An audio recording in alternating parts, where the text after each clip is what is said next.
السلام علیکم دوستوں، میں ہوں عمیر رؤف اور آپ دیکھ رہے ہیں سائنس ورلڈ۔ دوستوں، آج انسان نے اتنی ترقی کر لی ہے کہ وہ دوسرے پلانٹس پر آباد ہونے کے خواب دیکھ رہا ہے۔ اسپیس ایکس کمپنی کے مالک ایلون مسک نے حال ہی میں یہ بیان دیا ہے کہ وہ 2050 تک 10 لاکھ انسانوں کے گروپ کو مارس پر آباد کرے گا۔ اس پروجیکٹ میں ایلون مسک کے ساتھ ساتھ ناسا بھی شامل ہے۔ ارتھ سے مارس تک کا فاصلہ 6 کروڑ اور 30 لاکھ کلومیٹر ہے اور یہ فاصلہ 260 دن کے عرصے میں مکمل کیا جائے گا۔ اس کے ساتھ ساتھ ایلون مسک نے یہ بھی کہا ہے کہ وہ 2026 تک 200 سائنسدانوں کے ایک گروپ کو مارس پر بھیجے گا جو کہ مارس کے آب و ہوا کا جائزہ لیں گے۔ آخر کیا وجہ ہے کہ ایلون مسک انسانوں کو مارس پر آباد کرنا چاہتا ہے، جہاں پر نہ کھانے کو کھانا ہے اور نہ ہی پینے کو پانی، اور کسی بھی لیونگ آرگنزم کے جینے کے لیے سب سے ضروری آکسیجن ہوتی ہے، اور مارس پر آکسیجن بھی موجود نہیں ہے۔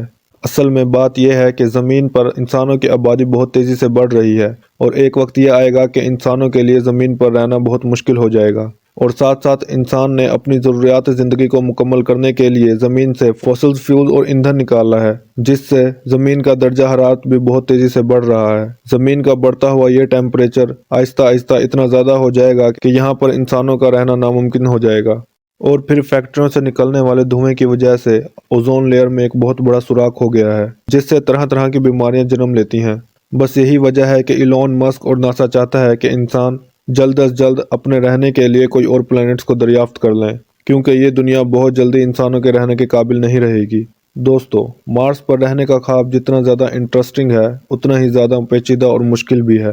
مارس کو انسانوں کے رہنے کے قابل بنانے کے لیے سائنسدانوں کو بہت سی مشکلات کا سامنا کرنا پڑ رہا ہے، جس میں سے چند ایک مشکلات پر آج ہم بات کریں گے۔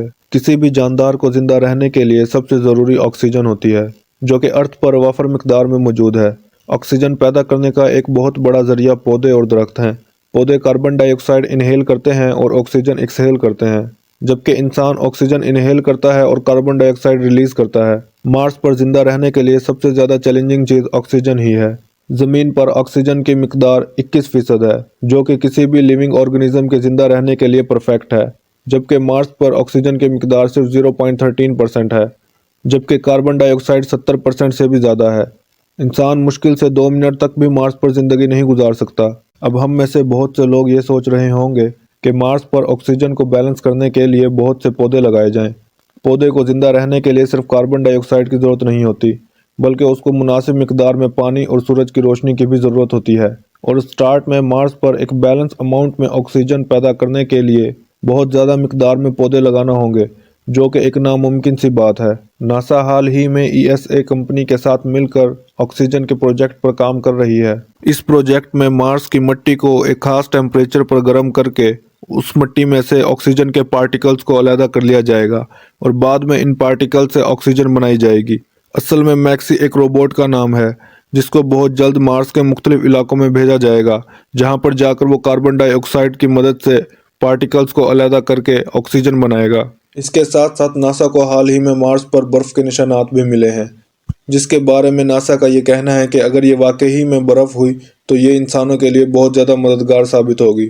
دوسری طرف ناسا یہ بھی کہہ رہا ہے کہ ایسا بھی ہو سکتا ہے کہ یہ زہریلی گیسوں کا مکسچر ہو۔ اس کے ساتھ ساتھ سائنٹسٹ مارس پر پیدا کرنے کے لیے آکسیجن کے مختلف طریقوں پر اور بھی کام کر رہے ہیں، جو کہ آنے والے وقت میں انسانوں کے لیے بہت زیادہ مددگار ثابت ہوں گے۔ آکسیجن کے بعد کسی بھی لیونگ آرگنزم کو زندہ رہنے کے لیے فوڈ کی ضرورت ہوتی ہے، اور خوراک کو مشینوں سے پیدا نہیں کیا جا سکتا۔ انسان کو مارس پر زندہ رہنے کے لیے اپنی خود کی خوراک پیدا کرنی ہوگی، جو کہ صرف پیڑ پودوں کی مدد سے ممکن ہے، اور اس کے ساتھ ساتھ پیڑ پودے آکسیجن بھی فراہم کرتے ہیں۔